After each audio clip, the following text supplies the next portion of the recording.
Welcome to Old Guy Tech, the OGT.TV recording studio. Technology for the rest of us. Hey, this is Rob, Old Guy Tech TV, and we're here with Crime Beat on Old Guy Tech, and I'm here with Sheriff John DeAugustini of El Dorado County, and this is our once-a-month show. Hi again, John. How are you? Good. So, one of the things that seems to be hot in the press right now is, and I'm not sure I like this term, but they're calling it the militarization of law enforcement. And it's been historical for departments to get surplus military equipment, whatever it may be, and this has been ongoing for a while. And so all of a sudden now, this is nothing new, it's just people, I guess, weren't aware of it, are saying, well, what the heck, what's going on? We don't want military stuff. And a funny example was they showed a list of items that was sent to LA County Sheriff. Mm-hmm. He got 400 pairs of snowshoes. Imagine that. So I kind of go, okay, so maybe the wrong thing. I don't know. So there is a site out there, if you guys are interested in looking at it, where you can look it up. And so I decided to look it up and print out El Dorado County just to see what New York Times, this New York Times, not me, this New York Times says that El Dorado County got 52 assault rifles. God only knows what they think an assault rifle is, right? 42 pieces of night vision, which is probably obsolete by the time the guys get it. 8 pieces of body armor. Again, body armor has a expiration date. It may not even be good any longer. Who knows? 4 pistols? When would you get? And 1 mine-resistant vehicle. Well, they call it an MRAP, right? Isn't that? Yes, sir. Yeah, and then some kind of other armored vehicle that you apparently got. Is it? Does that jive? I can speak for my agency. This includes all of the agencies in El Dorado County, so South Lake Tahoe Police and Placerville Police. I know South Lake Tahoe has the MRAP. Placerville has the Peacekeeper, which is the other armored vehicle. Right. The other ones, the only thing on our list, if you go to California OES website, that has the true list of what is still in inventory, because some of these may have been washed off of inventory. Sure. I don't know where New York Times got this list. Right. We still do have 30 M16 A1 rifles in our inventory. Okay. We still have those. Okay, good. I mean, good. I have no problem with that. And we could discuss the term militarization of law enforcement, because we all know that in training, when you enter the you go in and you want to become a deputy, there's steps that you have to take, and generally, you're going to go to an academy somewhere. Mm-hmm. Although there are, my understanding is there are some departments, I don't know if it's in California, but still conduct their own training academy. Some do. Some like Santa Clara and other agencies do. Some of the bigger ones, absolutely. Yeah. So Sac County, right. And so a lot of the guys that want to get into law enforcement, they do go to Sac County, and hopefully they get hired maybe up here or some of the other areas. Or we try and recruit them away from them, yeah. Yeah, absolutely. Sure. Yeah. They're used to that, huh? Uh-huh. So, so I have not paid attention recently. I'm too old. I can't go to the academy. I'd like to at this age, but they won't let me. But what is the extent of an academy? What does an officer have to do? Once he enters an academy, what's going to be expected of him at that academy? Well, the academy is obviously you have the physical portion, physical training, PT is a portion of an academy. You have firearms training, and all the learning domains, and you learn the basics on the law, on constitutional law, civil rights. You learn the basics, enough to get you started in law enforcement. There's an old joke out there in law enforcement. When you start in a law enforcement agency, you're fresh out of an academy. Right. The TO says, all that stuff you learn in the academy, forget it. That's absolutely false. The academy gives you a good baseline to start in the knowledge of the laws and training and how to handle certain situations. It gives you the basics. And then you go on there. That's why we have a field training program in law enforcement. Right. You go through the field training program. Not only are you learning how to do conduct business under the certain different policies of that individual agency, but also to improve your improve your skills and Sure. and your decision making and your report writing and Right. and all that for your career at that Yeah. agency. So at the academy, you just kind of get a get the brush basics. of what You get the basics. That's why it's called a basic post academy, Gotcha. Peace Officer Standards and Training Academy. Right. But the militarization. First of all, why are we even talking about it today? What happened? What started this? Yeah, it well, was Ferguson. Ferguson. Okay, Right. because when knuckleheads were, and I'll call them knuckleheads, were looting and rioting and hurting people, the cops stepped in to keep the peace. Right. And they step in with the tools and the gear to not only protect them, but protect the public that they're sworn to serve. And sometimes do they look like military? Some of that garb and some of their equipment? It does. Yeah. So this is now, to use an old cliche, the flavor of the day. Right. Now, if you look back at the history of law enforcement in the United States of America or anywhere, law enforcement has always had different training for tactics. Mm-hmm. They've always done their best, given budgetary constraints, to keep up with tools and equipment, including weapons, to enable them to protect themselves and the public. Right. So this is nothing new. It just happens to be the flavor of the day. Why does an agency need an MRAP? Okay. Mm-hmm. I won't speak for the agencies that have MRAPs. I'll speak for our agency. We don't have an MRAP. Right. That was a financial decision. An MRAP is a good piece of equipment. It's awful big, and unfortunately, it is also very expensive to maintain. Right. Because it's built for the military. Right. Exactly. You just don't go down to Cragen and buy the parts off the shelf to fix it like you do what we have. Right. A Bearcat. Yeah. A Linco Bearcat. Right. We've talked about it on the show. We talked about it when we acquired it. Yeah. We spent $291,000 of asset forfeiture money. That's money that we seize from drug dealers and criminals that ill-gotten gains. We're allowed to use that under the law for training and equipment. And we use that money to purchase this Linco Bearcat. It is an armored personnel vehicle, a personnel rescue vehicle. And that's the catch. That's the catch. That's it. Right. Well, it's just so big. I mean, it's the issue is so big because, and I think it is truly being blown up. That vehicle, as an administrator, as the sheriff of El Dorado County, Yeah.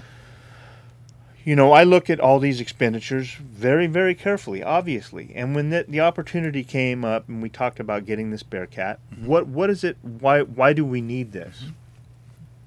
Quite honestly, it can save a life. Yeah. Not only of my deputies and my staff, but of the community, of the public. Right. If we have to get in between some bad person and some members of the public or us, we can do that with this. You can pull up and help shield the Absolutely. public. And I think we talked about the very first mission that we used the Bearcat on.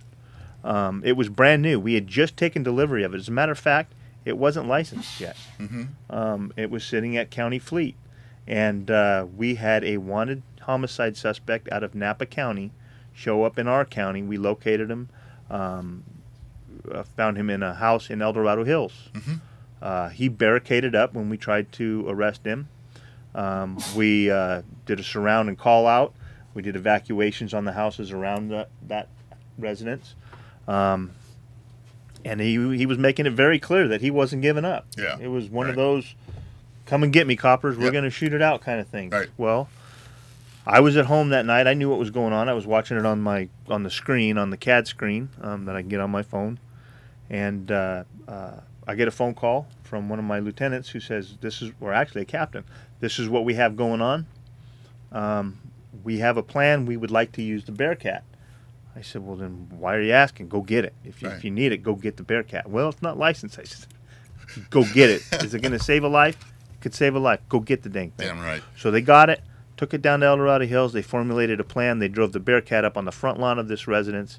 And the statements from the witness officers who watched this suspect peer through the curtains of around the curtains of a window. Right. Saw the Bearcat with its lights on and the PA blaring come out, whatever. Saw it, literally took a double take and gave up. Yeah. Just the mere presence of it. So it could be said, it saved a life already, right? Absolutely. So, or many lives. Many lives. Right.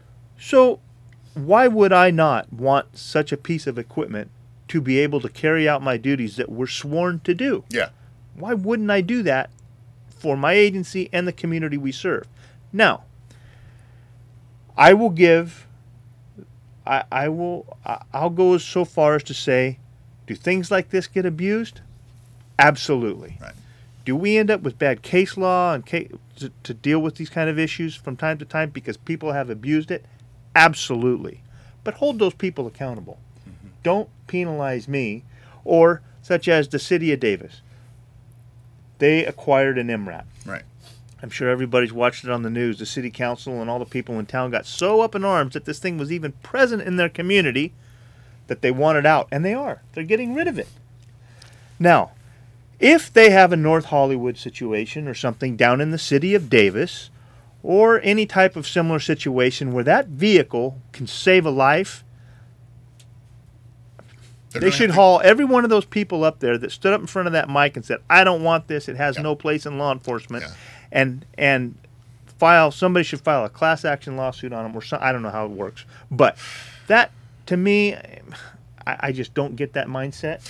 I will do everything I can to protect my community and protect my staff. Well, and you kind of have to know the city of Davis a little bit. I mean, in our area, it is known as a very liberal university town. And, and it has that mentality with it. They don't realize that this piece of equipment is an emergency vehicle, okay? This is not a military vehicle. This is an emergency vehicle that they're brought in to help save lives. It was a military. Now we're using it. It's multi-purpose. Right. Now we're using it for this purpose. But you've got the law enforcement version. Yes. It's different. Yes, it is different. Yeah. And so, I mean, and yes, Ferguson did it, and all of a sudden they saw these guys in helmets. Well, yeah, you want them to wear helmets, holding a shield. Well, yeah, you don't want them to protect themselves, in full body gear. And they go, oh my gosh, the military is coming in here. No, it's not the military. First of all, you're sending these guys in harm's way. You want to make sure that your guys are protected the best they can be protected. Right? Yes, sir. And this is coming from a very pro-law enforcement person. So I understand there are probably some of you going, Charney, you're not doing your job.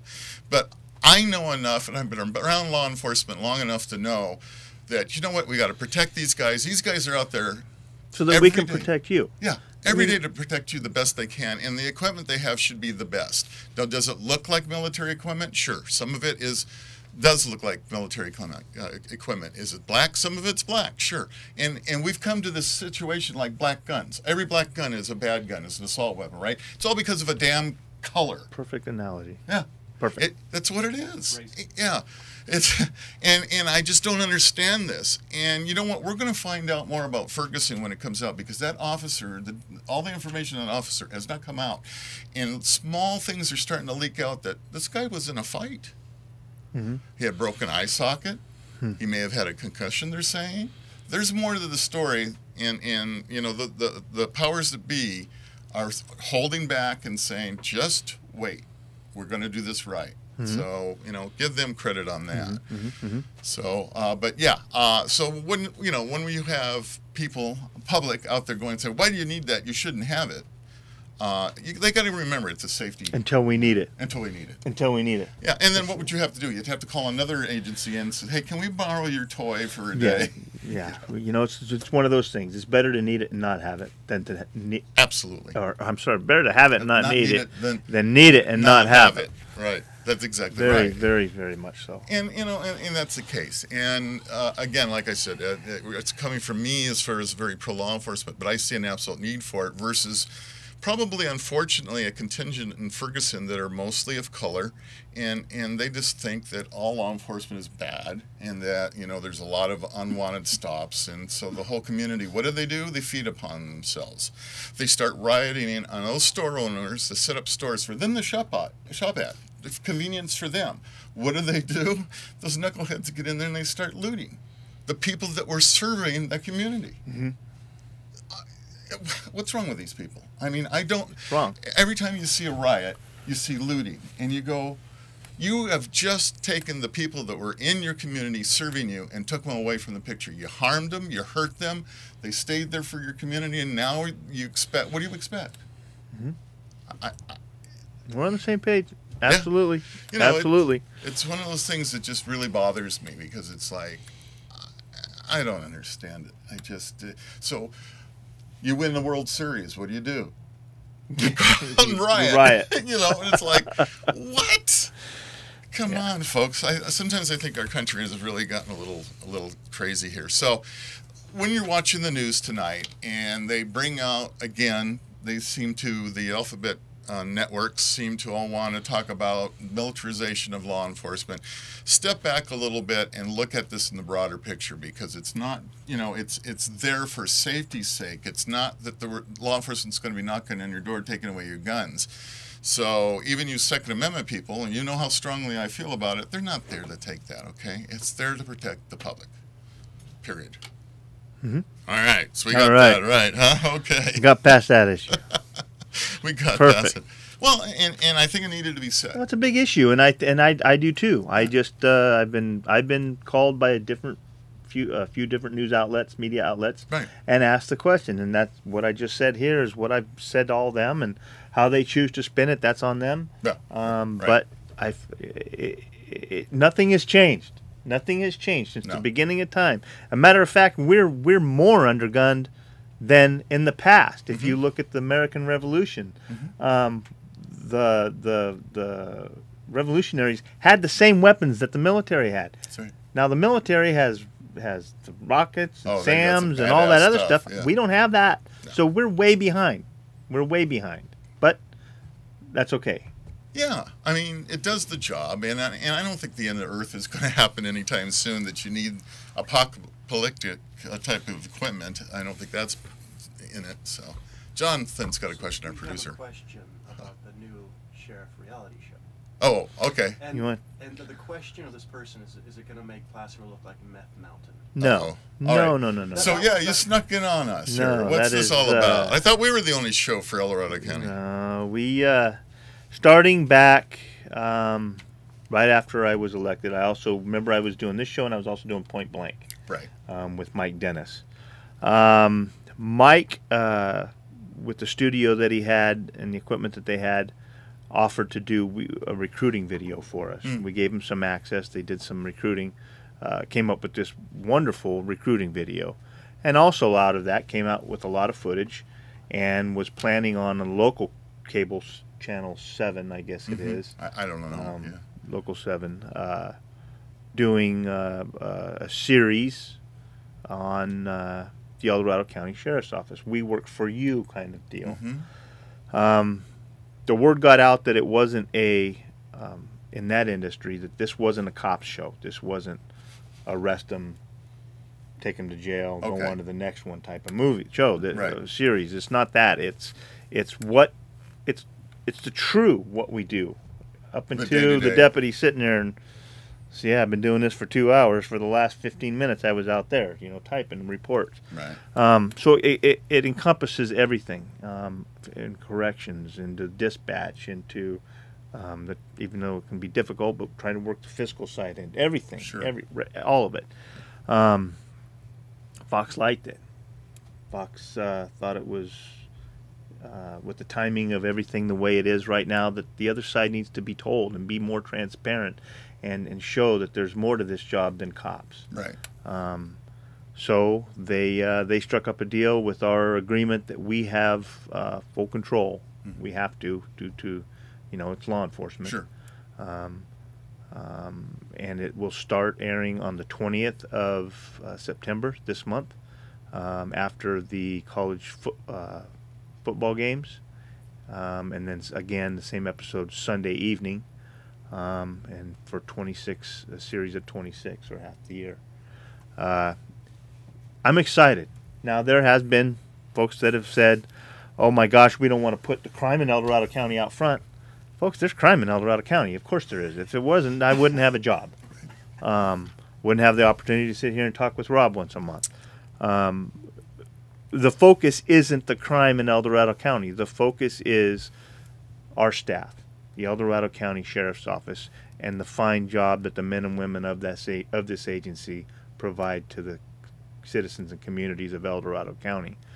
That's one thing that I've heard that's been negative, and I usually don't try and disprove a negative because it doesn't get you anywhere. Right. The other one was a real estate agent who said this is going to drive down property values in El Dorado County. Good opportunity to buy. I'm hoping it would be quite the opposite. When you see the style and manner in which we conduct ourselves and my staff conducts themselves, I would think that a lot of folks would say, that's where I want to live. Look at how their law enforcement works with and deals with crime, works with the community and deals with crime in their areas. So, yes, I guess we did sneak one in a little bit, but that was kind of a little bit on purpose. We tried to keep things under wraps as much as we possibly could. Well, fortunately, we do a different kind of show. So this is a show where we get to talk to the sheriff one-on-one. So I'm going to go away crying. And I'm not even on the show. Oh, I'm not even on. Well, all the better then. Then you're on the show. Yeah. Absolutely. Yeah, absolutely. So I'll wipe my tears. Okay.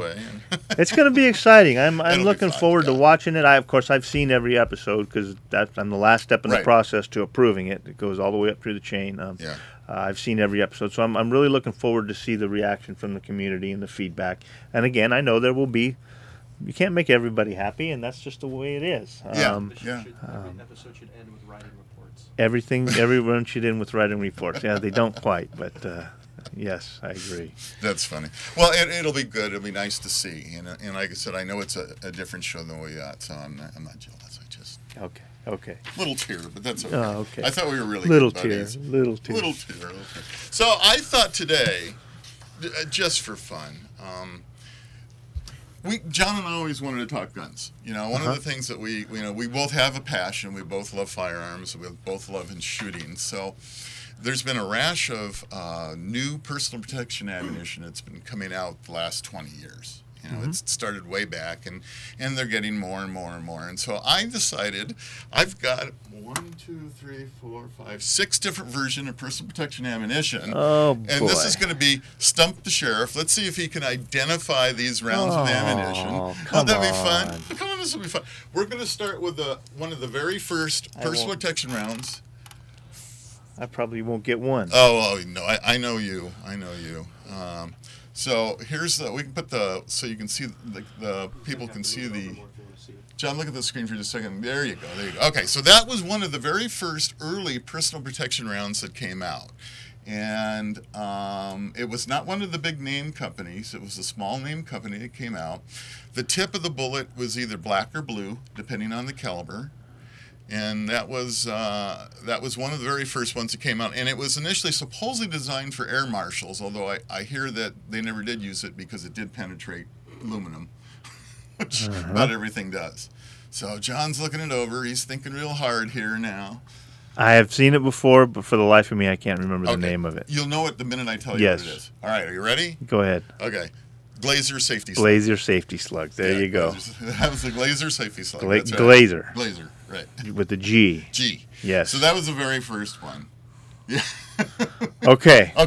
So and that's a 9mm? Yeah, that's correct. We've got some 9s, some 40s, and some 38 here. So, all right. Let's try it again. So that's one. Let's try another one. I'm probably not going to get any. You're gonna. I know one I'll get. This one you're going to get. All right. Okay, so we're gonna put the bullet in wherever the heck the screen is. I can't reach. There's the screen. Now I know you're going to get this one. You got to get this one. Yeah, actually I use this one in the 380. Come on. I can't remember the name of it. It's got the little pen down in it. If you can see it. Oh, you got it off. Okay. I'm going to go back on. The manufacturer is Federal. Yes, Federal Hydroshock. Hey, all right. We go. He's got that I got half of one. Oh, yeah.